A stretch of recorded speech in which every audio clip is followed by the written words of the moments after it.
When I think back on it now, it feels almost unbelievable how something so ordinary could turn into the most extraordinary part of my life. At the time, I didn't know the weight of that moment, nor did I realize how much a simple couch could change everything. Life has a strange way of putting the right people in front of us at the right time, even when we least expect it. My name is Emily Carter. I was 26 years old, freshly moved into a new apartment in Chicago, trying to piece together my life after what I thought was my lowest point. I had just ended a 3-year relationship that had consumed my 20s. When it ended, I felt like my world had collapsed. The apartment I had shared with my ex no longer felt like mine, so I left it behind. I wanted a fresh start, but starting over isn't as glamorous as it sounds. New walls, bare rooms, and an echo of emptiness that made me feel lonelier than I had ever been. I had a couch delivered one afternoon. It was a simple gray sectional I bought on clearance, the first piece of furniture I owned on my own. The movers left it by the door, unassembled and stacked in boxes. I stood there looking at it, feeling both proud and overwhelmed. I thought about tackling it myself, but the truth was, I wasn't handy. That's when my neighbor appeared. His name was Ryan Miller. He lived 2 doors down from me. I had seen him once or twice in the hallway, but never exchanged more than a polite nod. That day, he was carrying a bag of groceries when he noticed me staring helplessly at the couch boxes. He gave a small smile, the kind that said he'd seen this before. "Need a hand?" he asked, setting his groceries down. At first, I hesitated. I didn't want to seem needy or incapable, but my pride quickly gave way to reality. Honestly, yes. I have no idea how to put this thing together. He chuckled and stepped inside like it was the most natural thing. Ryan was tall, with sandy blonde hair that fell across his forehead and warm brown eyes that had an ease about them. He wasn't overly polished like the men I used to date, but there was something genuine in his presence. He rolled up his sleeves and got to work without making me feel embarrassed. I sat on the floor across from him, holding tools when he asked, passing him screws, trying to be useful. As we worked, we talked. Not the shallow kind of talk you usually have with new acquaintances, but real conversation. He told me he was 30, a graphic designer who worked from home. I told him about my job as a middle school teacher, about how chaotic but fulfilling it could be. He laughed at my stories about students sneaking candy into class, and I smiled at his tales of working with demanding clients. Piece by piece, the couch started to come together, and so did something else, an unexpected comfort I hadn't felt in months. When the final cushion was placed, I stood back and admired it. "There," he said, brushing his hands. "Good as new." "Good as new," I teased. "It's supposed to be new." He grinned, that easy grin that made me feel lighter than I had in a long time. I offered him a drink as thanks, and he stayed for a while. We sat on that couch for the first time together, sipping sodas, talking like we had known each other longer than a couple of hours. When he finally left, the apartment felt less empty. The couch became our spot. Over the next few weeks, Ryan and I found excuses to spend time there. He'd bring over takeout, and we'd eat while watching reruns of old sitcoms.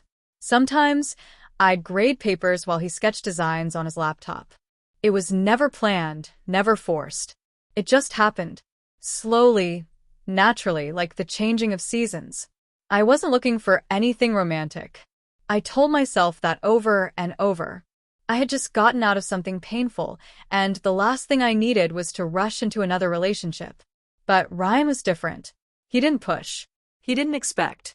He was just there. He listened when I talked about my fears of being alone, and he shared his own insecurities, like how he worried about being just average compared to the ambitious people around him. One evening, after a particularly rough day at school, I came home exhausted. The kids had been restless, the paperwork endless, and I felt like I was failing at everything. When I opened the door, I found Ryan sitting on the couch with a pizza box on the table. "I thought you could use dinner," he said simply. I sank next to him, tears threatening to spill. I didn't even try to hide them. For the first time in a long time, I let someone see me completely vulnerable. He didn't offer empty platitudes or tell me to cheer up. He just sat beside me, his presence steady, his hand resting gently on mine. That was the night I realized the couch wasn't just furniture anymore. It had become the heart of something new, something that made me feel safe. As weeks turned into months, our friendship deepened. We celebrated small victories together, me surviving parent-teacher conferences, him landing a big client project. We also shared silences, the comfortable kind where words weren't needed. Sometimes I would catch myself looking at him when he laughed, noticing the crinkle at the corner of his eyes, the way he leaned back like he was fully at ease. Those moments scared me because I knew I was falling. One rainy Saturday it happened. We were watching a movie, a forgettable comedy neither of us paid much attention to. The storm outside rattled the windows, and the power flickered before going out completely. We sat in the dark, the only light coming from the candles I had scattered around the apartment. Ryan looked at me, his face soft in the glow. "You know," he said quietly, "this couch has seen more of us than I think either of us expected." I laughed nervously. "It's just a couch." "No," he shook his head.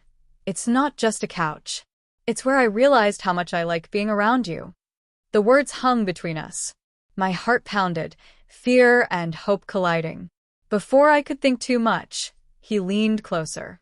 The kiss was gentle, unhurried, filled with the kind of tenderness that spoke louder than any declaration. It wasn't the kind of kiss that consumed, it was the kind that built. From that night on, things changed. We didn't rush into labels, but we knew. Our lives became intertwined in ways that felt natural.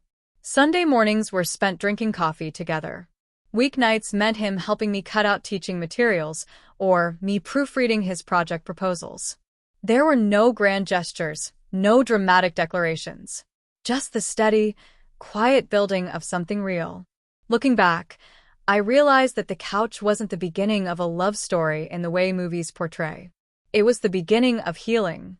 It was the place where I learned that love doesn't always come in sweeping, cinematic moments. Sometimes, it comes in shared laughter over bad TV, in the silence of grading papers side by side, in the simple comfort of knowing someone is there. Years later, when Ryan and I decided to move in together, the couch came with us. It was a little worn, the cushions softer than they used to be, but we couldn't let it go. It was more than furniture. It was the witness to everything we became. And as I sit on it now, telling this story, I can't help but smile at how something so small could lead to everything I never knew I needed.